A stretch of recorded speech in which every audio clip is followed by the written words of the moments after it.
Madame Valentine Rugwabiza.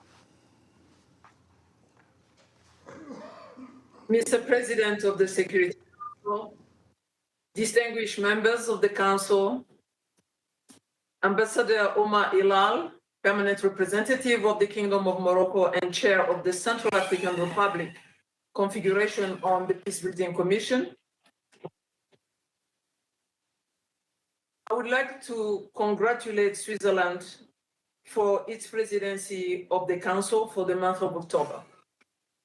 I thank you for chairing this session, which is of particular importance as we approach the vote of this Council on MINUSCA's mandate renewal. I'm once more honored to present you today the latest report of the Secretary General on the Central African Republic and to inform the Council on recent political and security development, as well as this mission's main achievements in implementing its mandate despite persistent operational challenges. I will address the positive momentum and opportunities stemming from the dialogue between the government and active armed groups, as well as the continuous progress made in the implementation of the political agreement, notably the organization of local elections, the strengthening of border management, and extension of state presence and authority. We've increased local ownership in support of peace and social cohesion. Distinguished members of the Council, I'm happy to report that the dissolution of the 6 armed groups and 3 factions of armed group signatories to the APPA-RCA remained effective and resulted in the disarmament and demobilization of their combatants, with the integration of some of them in the national armed forces. However, it remains essential to strengthen the implementation of socio-economic reintegration activities for successful and sustainable transition of ex-combatants into their communities. Engagement between the Central African government and active armed groups continued towards their return to the political agreement. The decision taken by the Mouvement Patriotique pour la Centrafrique to withdraw from the coalition pour le changement and to renounce armed struggle has been welcomed positively by the Central African government with ongoing direct engagement towards the disarmament, demobilization, and reintegration process of their combatants. On 28 August, the 8th coordination meeting of the implementation of the APPA-RCA and the joint Luanda roadmap, which was chaired by the Prime Minister, underscored the unprecedented opportunity to accelerate engagement with the CPC coalition for a comprehensive and sustainable demobilization, disarmament, and reintegration of remaining active combatants in the Central Africa.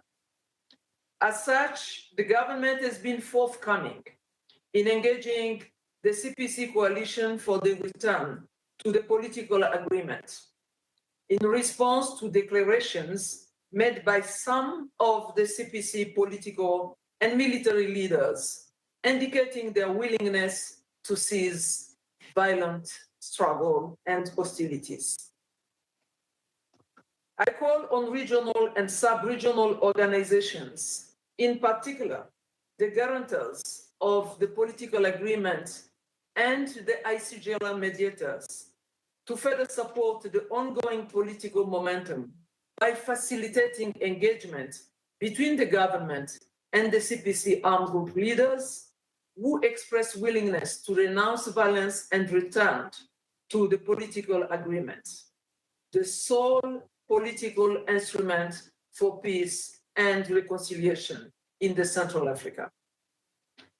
Distinguished members of the Council, MINUSCA intensified its multifaceted support to the prefectural implementing mechanism, which proved essential in fostering social cohesion and strengthening conflict prevention. This support led to an increase of local initiatives to promote conflict prevention and rapid response to protection of civilians alerts. In this regard, series of conferences were convened across prefectures to promote peaceful and prosperous transhumance. That's as a follow-up to the decisions of the 13th May High-Level National Conference on Transhumance. MINUSCA supported the implementation of these decisions through a program of activities contributing to the prevention of conflicts, strengthening progressive security of transhumance corridors by internal security forces, as well as promoting cross-border cooperation. On 8 August, the Minister of Territorial Administration, Decentralization and Local Development, the Minister of Interior and Public Security, and myself launched the construction of the first multi-service border post in the Central African Republic in the locality of Bembere at the border with Chad. This flagship project is part of the 10-year action plan for the implementation of the National Border Management Policy and will accommodate civilian and uniformed services, enabling better management of movement of goods and people, thereby contributing to strengthening regional security and stability. Mr. President, the preparation for local elections have continued to progress following the promulgation of the Electoral Code on the 2nd of July, and additional financial contributions to the UNDP-managed Electoral Basket Fund. This momentum has been driven by the government's sustained commitment to the elections, fostered by MINUSCA multidimensional support, including through good offices and technical assistance. Local elections are a key component of the political agreement and offers a unique opportunity for enhanced governance at local level, as Central Africans will be able to elect their local representatives for the first time in almost 40 years. The Central African government, MINUSCA, and the UNCT strengthened their collaboration in mobilizing broad and meaningful participation of marginalized groups as voters and candidates, in particular women and internally displaced persons. Consequently, 30,000 birth certificates have been issued to vulnerable groups, enabling them to register as voters during the electoral registration process, which is due to start next month.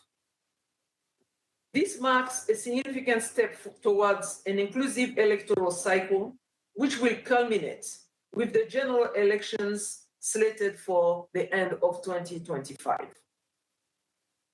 In this context, the completion of the upcoming 2025-26 electoral cycle is paramount, more so to reinforce institutional stability, and will require MINUSCA multidimensional assistance, which remains essential, coupled with commensurate resources to ensure inclusive, transparent, and peaceful elections. Distinguished members of the Council, on the 30th of September, the signing by the Minister of Foreign Affairs, the representative of UNICEF and myself, of the handover protocol for the protection and transfer of children associated with armed groups and forces to civilian authorities marked a significant development for the protection of children's rights in the Central Africa. This milestone is a testimony to the national authorities' commitment to enhancing a protective environment for children, especially in light of the increased recruitment and use of children by the AAKG Azande militia in the Ombumu prefecture. Recent engagement by the mission resulted in the identification and release of 73 children from the ranks of the Azande militia for reintegration program and return to school. MINUSCA maintained the expansion of its footprint in hotspots where the mission had never been before, and in support to extension of state authority. On 13th of July, the Minister of Civil Service and Administrative Reform, with UNFPA, UNICEF, WFPA country representatives and myself, undertook a field visit in the towns of Obo and Bambuti at the border with South Sudan. I'm pleased to report that MINUSCA's intervention in Ombumu, in close cooperation with the government, led to the return of 2,000 Central African refugees from South Sudan, benefiting from improved security environment and enhanced access to basic services. Distinguished members of the Council, MINUSCA continues to make significant progress in supporting the restoration of state authority throughout the country.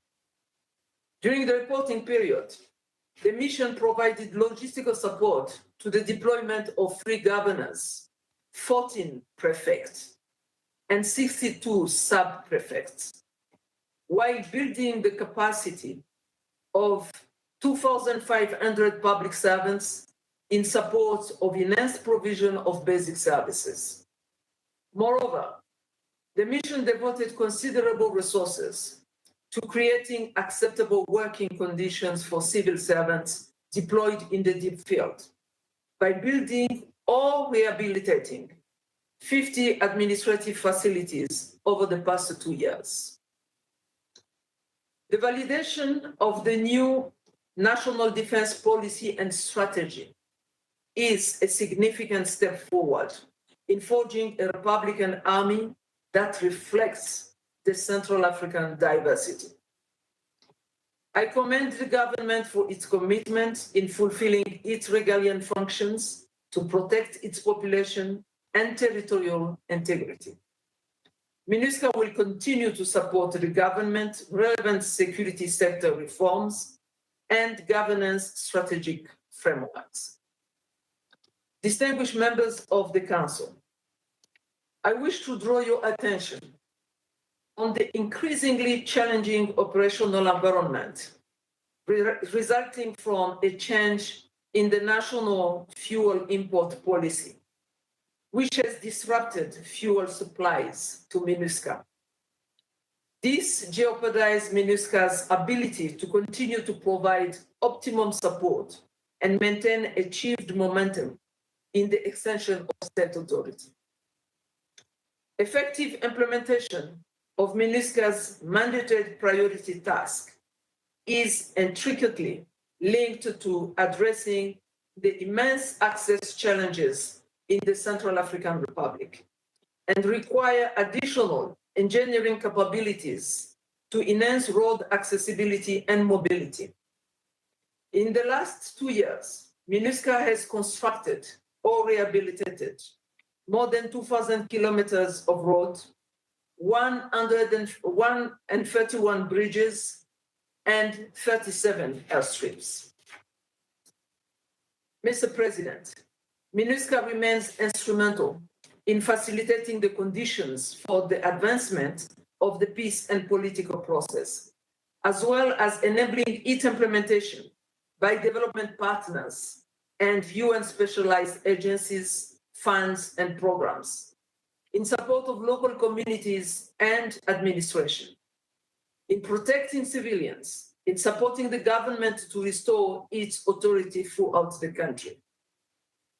Despite notable efforts and significant achievements since the start of the mission, the risk of reversal remains. The tangible and transformational progress achieved in close collaboration with the Central African government now requires expansion and consolidation. And the role of MINUSCA remains critical.